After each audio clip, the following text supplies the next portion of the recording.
तो भैया कैसे हैं आप लोग? आ गए अपने नए वीडियो में। ये देखिए, इस ट्रेड में हम लोग को 2000 का प्रॉफिट था, लेकिन उसके बाद आ जाता है जॉब का डेटा, यूएस जॉब डेटा आता है, और जिसका वेट था पूरा मार्केट साइडवेज था।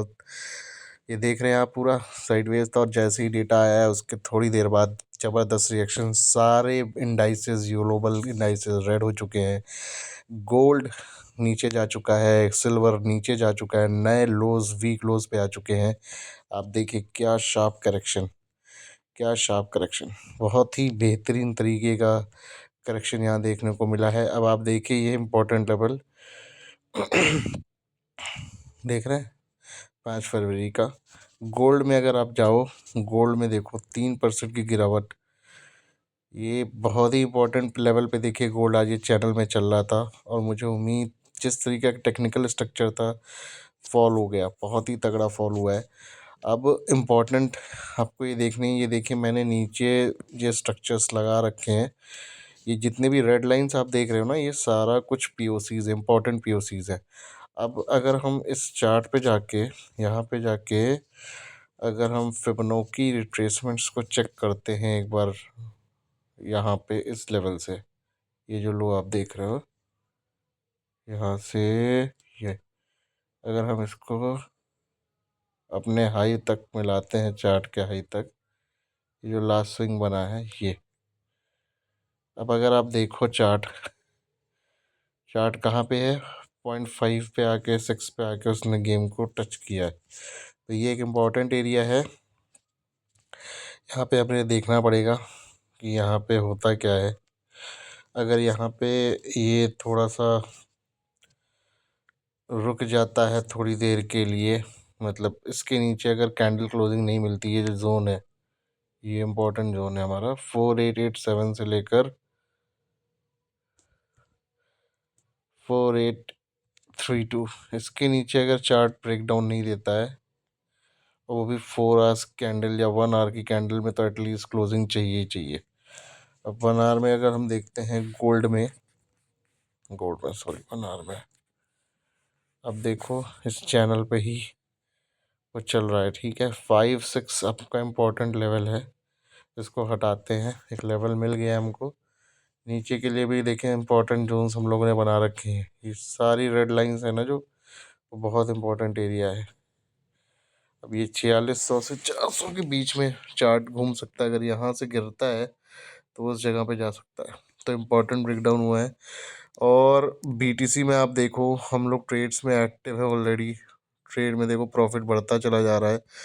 हमारा स्टॉप लॉस लगभग 3000 $2500 के आसपास था। अब उसको मैंने ट्रेल करने की सोच रहा हूँ, क्योंकि ऑलरेडी $4100 के आसपास का ये प्रॉफिट बन चुका है। $10,000 का है हमारा टारगेट, लेकिन अभी एक स्विंग मैं चाहता हूँ ये और बनाए। मतलब ये एक स्विंग अगर यहाँ से कहीं, यहाँ से ऐसे ऐसे फॉल होते हुए ये वापस से जब स्विंग बनाएगा, तो फिर मैं इस स्टॉप लॉस को उठा के इस जगह पे रख दूंगा, और फिर ये नीचे के लिए जाता है तो मैं उस तरीके से, हम मतलब ट्रेड करने के प्रयास करेंगे। मैं उसी हिसाब से बैठा हूँ। मैं अभी यहाँ पे अपने स्टॉप लॉसेस को मॉडिफाई करने के मूड में नहीं हूँ, इसलिए मैं ऐसा कुछ करना नहीं चाह रहा हूँ। तो देखते हैं क्या होता है यहाँ पे। अभी तो फ़िलहाल मैं यहाँ पे वेट करूँगा अपने पर। मेरे को अगर इस तरीके का कुछ प्राइस एक्शन मिल जाता है, जो कि मैंने आपको दिखाया या समझाने का प्रयास किया, तो मैं इस पे आगे जाऊँगा। मैं थोड़ा सा टेक्निकल्स पे बात कर रहा हूँ, इसके बाद हम लोग बात करेंगे कि इसके क्या रीज़न्स है। देखिए आज आता क्या है, आज आता है यूएस का जॉब डेटा। पहले आया नॉन फार्म पेरोल, 1,30,000, एक्सपेक्टेड था 70,000। उससे क्या पता चलता है कि भैया आपके मार्केट के अंदर जॉब्स क्रिएट हो रही हैं, और 2,27,000 आज आया है जॉब्स डेटा। मतलब इसमें बताया गया है कि इतनी जॉब्स नई जनवरी में बहुत ज़्यादा बूम हो रहा है। मतलब जो एक्सपेक्टेशंस थी उससे ज़्यादा जॉब्स क्रिएट हो रही हैं। उससे अब हो क्या रहा है, अगर आपके पास जॉब्स क्रिएट हो रही हैं, देखिए इन फैक्टर्स को समझिए। जॉब्स क्रिएट हो रही हैं, इनिशियल जॉबलेस क्लेम डेटा कम हो रहा है, यूएस का आपका जो ग्रोथ रेट है वो वो क्या कहते हैं, जो ग्रोथ रेट कह रहे हैं, जो आपका खर्चे होते हैं वो कम हो रहे हैं और लोग अच्छे से परफॉर्म कर रहे हैं, उनके पास पैसा, तो फेड क्या सोचेगा, फेड ये सोचेगा कि भाई पैरामीटर्स स्ट्रांग आ रहे हैं, we may not cut rates. तो अगर रेट कट नहीं होते हैं, ये जितने भी पैरामीटर्स आ रहे हैं, ये यूएस इकोनॉमी के लिए अच्छे हैं, इसको ध्यान में रखते हुए अच्छे हैं, मतलब इट्स, ये बुक्स में दिख रहा है अच्छे हैं, बट अगर इसको ओवरऑल आप जियो पोलिटिकल सिस्टम को समझोगे तो this is not good for people जिन्होंने बेट ले रखी थी कि भाई फेड रेट कट करेगा। लेकिन अगर उसको स्ट्रॉन्ग स्ट्रॉन्ग डेटा आ रहा है लेबर मार्केट से, और उनको जॉब कट्स के डेटा अच्छे आए हैं, उनको उनका जो स्पेंडिंग है वो अच्छा, वो अच्छा हो रहा है, लोग नौकरियां पैदा कर रहे हैं, नई नौकरियां मार्केट में आ रही हैं, तो ये सारे डेटा, स्ट्रॉन्ग जॉब्स डेटा की वजह से ना बहुत सारी चीज़ें पॉजिटिव मिल रही हैं फेड को। और कल फेड की मीटिंग है और हो सकता है कि कल फेड इन सब पैरामीटर्स को देखते हुए रेट कट ना करे। और अगर रेट कट नहीं करता और सीपीआई जो कि 2.3 तक एक्सपेक्टेड है, 2.7 से 2.3 आने के आसार लग रहे हैं, अगर वो भी हो जाता है तो हो सकता है कि जॉब कह रहा हूँ, रेट कट्स ना करे। और रेट कट नहीं करेगा तो वो डॉलर्स के लिए, यूएस डॉलर के लिए एक स्ट्रॉन्ग बुलिश सिग्नल होगा। और अगर यूएस डॉलर में स्ट्रॉन्ग बुलिश सिग्नल आता है तो बॉन्ड यील्ड्स गिरेंगी। आप इस चीज़ को समझिए। अब अगर आप इस चीज़ को यहाँ पे देख रहे हो, डिक्सी 97 के आसपास वॉयलेट कर रहा है, बॉन्ड यील्ड्स देखिए उल्टा गिर गई, 10 ईयर की बॉन्ड यील्ड्स गिर गई। तो जितने भी इंटरेस्ट रेट है आज की डेट में, ये देखिए बॉन्ड यील्ड्स का हाल। और सेम जगह आप जो ये डॉलर इंडेक्स को देखिए, ये स्ट्रांग होता है तो उधर अपोजिट करेक्शंस आती ही हैं। तो अगर ये स्पाइक कल देखने को मिल गया यहाँ तक, तो एक शार्प करेक्शन देखने को मिल सकता है फिर से गोल्ड सिल्वर के अंदर और पेयर्स के अंदर। क्योंकि अगर रेट कट्स नहीं होते हैं तो इसके ये सारे पैरामीटर्स पीछे जो चले हैं, उसकी वजह से आप देख रहे हैं आज डेटा आते ही कितना शार्प करेक्शन हुआ है गोल्ड के अंदर, सिल्वर के अंदर भी। और यूएस यूएस 30 इंडाइसेस में भी आप देखेंगे, ये देखिए वाटरफॉल, मतलब झरने की तरह बिल्कुल इंडेक्स कर रहा है। चाहे आप जिस भी इंडेक्स को देख लें, आप चाहे बीटीसी में चले जाओ, everything is bleeding very heavily. तो ये सारा जो रीज़न रहा है ना, उसका रीज़न यही रहा है कि ये जो non farm payrolls, job data, initial job claim data, ये सारा कुछ बहुत स्ट्रॉन्ग आया है लेबर मार्केट से। और ये जब डेटा स्ट्रॉन्ग आता है तो ऑब्वियसली वो आपको यूएस फेड, जो मतलब यूएस के जितने भी फेड पॉलिसी मेकर्स हैं, उनके लिए एक स्ट्रॉन्ग जॉब डेटा, इसका ये उनको एक हेल्प मिल जाएगी कि वो रेट कट्स अभी ना करें और आगे कैरी कर सकते हैं। ये एक मार्केट के लिए, यूएस डॉलर के लिए तो स्ट्रॉन्ग होगा। अगर यूएस डॉलर स्ट्रॉन्ग होगा तो बिटकॉइन वर्सेस यूएस डॉलर, तो बिटकॉइन गिरेगा।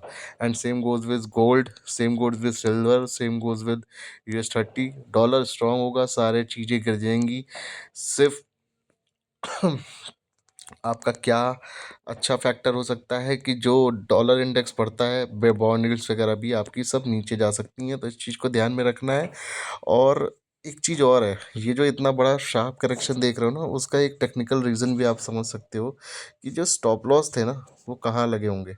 आप समझो, सब लोग यहाँ पे स्टॉप लॉस लगा के बैठे होंगे, या बहुत ज़्यादा लगा के बैठे होंगे, या तो 5100 के आसपास ऊपर। समझो आप हुआ क्या है, यहाँ पे स्टॉप लॉस लगाए थे, ठीक है, या यहाँ पे स्टॉप लॉस लगा के बैठे थे 5000 पे, ठीक है, यहाँ कहीं, यहाँ या ये इस लेवल पे, इस लेन को जैसे ही स्वीप करता है तो सबके स्टॉप लॉसेस यहाँ 5000 की रेंज में या 5100 पे, देखिए उसने स्टॉप लॉस खा लिया सबका। ऊपर जो सेल करके बैठे थे उनके स्टॉप लॉस काटता है, नहीं फिर वो अपनी पोजीशंस को देखिए कैसे, ऊपर के लोगों के लिए पोजीशंस अपने लोगों ने बनाई, अपने स्टॉप लॉस। आप भाई ट्रेड लेते तो स्टॉप लॉस कहाँ लगाते, या तो यहाँ लगा लेते या यहाँ पे लगा लेते 5000 के नीचे, 5000 पे। तो वो सारे स्टॉप लॉस कटा, इसीलिए इतना स्विफ्ट फॉल आया है। और same goes with gold, silver as well. Silver में भी देखो आप, बहुत बहुत शार्प करेक्शन देखने को मिला है। मतलब अगर इस मूव को आप अगर प्ले कर रहे होते एज अ बायर होते आप, अब देखो नेक्स्ट स्विफ्ट फॉल जो मुझे लगता है आएगा ना, वो अब इसके बाद ही आएगा। वो यहाँ तक हो सकता है थोड़ा धीरे धीरे जाए, लेकिन करेक्शंस में अभी इसमें ऐसे कभी भी इस तरह से करेक्ट होता नहीं है, उसमें कहीं ना कहीं अभी रिकवरी आएगी। और वो प्राइस एक्शन बनेगा। बट अब मुझे लगता है इसके बाद ना एक मेजर करेक्शन होगा जो इस रेंज में जा सकता है 49-50 की, जो मैंने बना भी रखी है। तो ये वॉच आउट करना है कि कल का डेटा बहुत इंपॉर्टेंट है। US 30 भी ब्लीड कर रहा है सारे इंडाइसेस, तो कल सुबह खुलते ही यूएस मार्केट, इंडियन मार्केट्स के लिए भी इसी तरीके इसी तरीके का एक इसी तरीके का हमें देखने को मिल सकता है एक रिस्पांस। तो देखते हैं कल क्या होता है। मैंने प्रयास किया है कि आपको सारे इन्फॉर्मेशंस यहाँ पे देते रहें। सिल्वर के बारे में आपको पता ही है कि क्या चल रहा है मार्केट में, गोल्ड के बारे में क्या चल रहा है। तो इस सारी चीज़ों को आप ध्यान रख के चलिए। इम्पोर्टेंट वीक है, कल बहुत इम्पोर्टेंट डेटा है। पूरा डिपेंडेंसी है डॉलर्स के ऊपर, तो कल अगर रेट कट नहीं होते हैं मार्केट इसको नेगेटिव लेने वाला है और यूएस डॉलर में तेज उछाल आपको देखने को मिल सकता है। अगर ये यूएस डॉलर डिक्सी आपका ऊपर भागता है तो कल भी गोल्ड, सिल्वर, बिटकॉइन 30 इन सब में बहुत तेज रफ्तार से आपको डाउनफॉल देखने को मिल सकता है। और अगर रेट कट नहीं होता है और अगर सीपीआई अच्छा डेटा आ जाता है तो ये सब एक बेरिश सिग्नल होंगे जो बेट्स लगा के बैठे थे कि भाई यहाँ से फेड रेट कट करेगा, क्योंकि फेड को रेट कट करने के लिए कुछ ऐसे पैरामीटर्स चाहिए थे कि उनको सूदिंग करना पड़े इन्फ्लेशन को कंट्रोल करने के लिए। लेकिन अगर इस तरीके के स्ट्रॉन्ग डेटा आएंगे तो ऑब्वियसली उसको होल्ड करने की सोच सकते हैं। चलिए, अगर आपको ये इन्फॉर्मेशन अच्छी लगी हो, आपको ये समझ में आया हो कि ये इंडेक्स क्यों गिरे हैं, क्यों इतना ब्लड बात हो गया है, तो प्लीज़ हमारे इन्फॉर्मेशन को दूसरे लोगों तक पहुंचाइए और चैनल को सब्सक्राइब करिए, कमेंट करिए। कोई आपके क्वेश्चंस हो तो उसको कमेंट कर सकते हैं। Thank you very much. मिलते हैं अपने नेक्स्ट वीडियो में। धन्यवाद।